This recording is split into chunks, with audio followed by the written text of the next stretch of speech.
Azad Samaj party के अध्यक्ष और सांसद चंद्रशेखर आजाद उर्फ रावण ने बीएसपी अध्यक्ष मायावती पर एक ऐसी टिप्पणी की है जिसने बिल्कुल सनसनी मचा दी है। ये अब उनका उस टिप्पणी का ऑडियो वायरल हो रहा है और ऑडियो वायरल किया है रोहिणी घावरी ने, जो कि क्लेम करती हैं कि वो पूर्व प्रेमिका रही हैं चंद्रशेखर रावण की और रावण ने उनको धोखा दिया। तो एक के बाद वो एक पहले से ही चंद्रशेखर रावण के ऑडियो वीडियो और फोटोज वायरल करती रही हैं और उनके खिलाफ तमाम एलिगेशन लगाती रही हैं और उनके खिलाफ एफआईआर कराने की भी कोशिश कर रही हैं। और उन्होंने कल कहा भी था कि रावण के खिलाफ मैं एक ऐसा सबूत पेश करूंगी जिसके बाद रावण की मुश्किलें बढ़ जाएंगी। तो उन्होंने आज ये ऑडियो क्लिप जो है वायरल भी कर दिया है, जिसमें अभी तो ये फिलहाल 3.25 मिनट का ऑडियो है जो कि वायरल हो रहा है।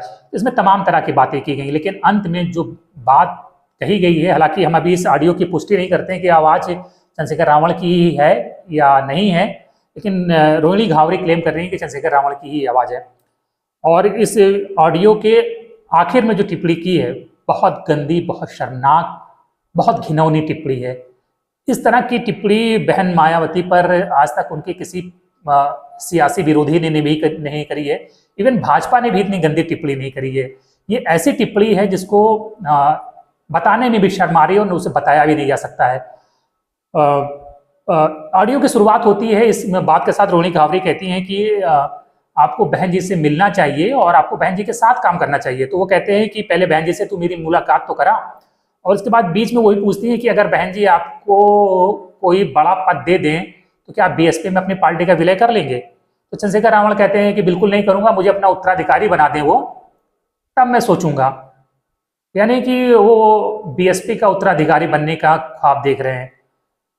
और बातों बातों में जब बात आगे बढ़ती है तो बहुत घिनौनी टिप्पणी उन्होंने करी है और बीएसपी के संस्थापक माननीय काशीराम जी को लेकर और बहन जी को लेकर उन्होंने जो टिप्पणी की उसको लेकर बवाल मचा हुआ है। बीएसपी के तमाम जो कार्यकर्ता हैं वो बहुत गुस्से में हैं और निश्चित ही अब चंद्रशेखर रावण की मुश्किलें बढ़ने वाली हैं, क्योंकि बीएसपी के कार्यकर्ता अपने नेता का अपमान बर्दाश्त नहीं करेंगे।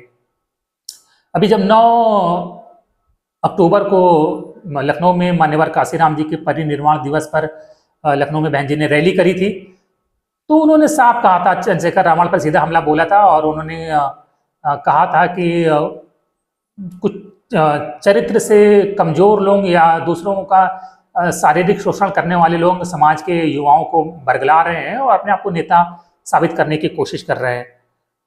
तो उनकी बात बिल्कुल सही साबित हो रही है। अगर ये ऑडियो सही है तो इसका मतलब चंद्रशेखर देखिए पहले ही बहुत मुश्किलों में घिरे हुए रोहिणी घावरी ने, जो कि वाल्मीकि समाज से आती है, उन्होंने चंद्रशेखर रावण पर अपने शारीरिक शोषण का आरोप लगाया है और कहा है कि उनसे अपनी शादी छुपाकर चंद्रशेखर रावण ने बहुत दिनों तक उनका शोषण किया, उनसे झूठे वादे किए और जब काम निकल गया तो सारे रिश्ते तोड़ दिए। रोहिणी घावरी अभी स्विट्जरलैंड में हैं, वो अपनी पढ़ाई कर रही हैं और खुद को पीएचडी स्कॉलर बताती हैं और उनके पास बहुत से चंद्रशेखर रावण के ऑडियो वीडियो और तस्वीरें हैं, वो एक के बाद उनको वायरल कर रही हैं। उन्होंने कह भी रखा है कि वो चंद्रशेखर का पॉलिटिकल कैरियर बुरी तरह से तबाह कर देंगी, क्योंकि उसने उनकी ज़िंदगी तबाह करी है तो वो बदला लेकर रहेंगे।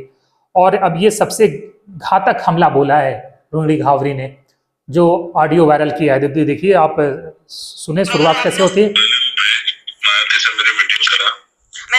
तो देखो रोहिणी घावरी से कह रहे हैं कि मायावती से मेरी मीटिंग करा, मायावती जी नहीं कह रहे, मायावती से मेरी मीटिंग करा। पता है दलित समाज का अपने आप को मसीहा, रहनुमा, नेता बताते हैं और दलित समाज की सबसे बड़ी नेत्री का ही वो सम्मान नहीं कर रहे हैं और उनको नाम के आगे ना जी लगा रहे हैं ना माननी लगा रहे हैं और अंत में उनके ऊपर ऐसी बेहूदी और अभद्र टिप्पणी करी है जो बहुत अपमानजनक है।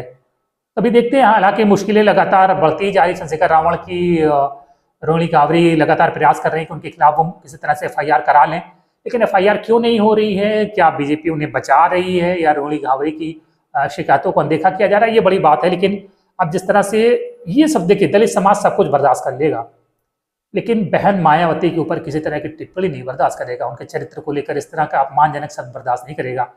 निश्चित ही अब चंद्रशेखर रावण कई बार जेल भी रहे हैं, एनएसए भी लगा है, बहुत मुश्किल हालात झेले उन्होंने, लेकिन अब जो मुसीबत उन पे आ गई है वो उससे कैसे उभरते ये बहुत देखना दिलचस्प होगा, क्योंकि उन्होंने अब तक की सबसे बड़ी गलती करी है अगर ये ऑडियो सत्य है तो। इसकी सत्यता की हम पुष्टि नहीं करते हैं, लेकिन रोहिणी घावरी कह रही हैं कि ये चंद्रशेखर आज़ाद की ही आवाज़ है, और जिस तरह से दोनों एक दूसरे के साथ रिलेशन में रहे हैं तो इस बात की बहुत संभावना है कि ये आवाज़ रोहिणी घावरी का जो दावा है वो सत्य ही होगा। तो अब बीएसपी के समर्थक तो फिलहाल खामोश बैठने वाले नहीं हैं, और अब जो उनका पॉलिटिकल कैरियर साल भर पहले जिस उफान पे जा रहा था, वो सांसद बने थे, उतनी तेजी से बहुत नीचे आया, जिस तरह से उनके ऊपर यौन शोषण, शारीरिक शोषण के आरोप लगे हैं, और अब जिस तरह से उन्होंने बहन मायावती पर टिप्पणी करी है, अब उनका पॉलिटिकल कैरियर बिल्कुल से ऊपर जा रहा था, रॉकेट की तरह डिप कर रहा है।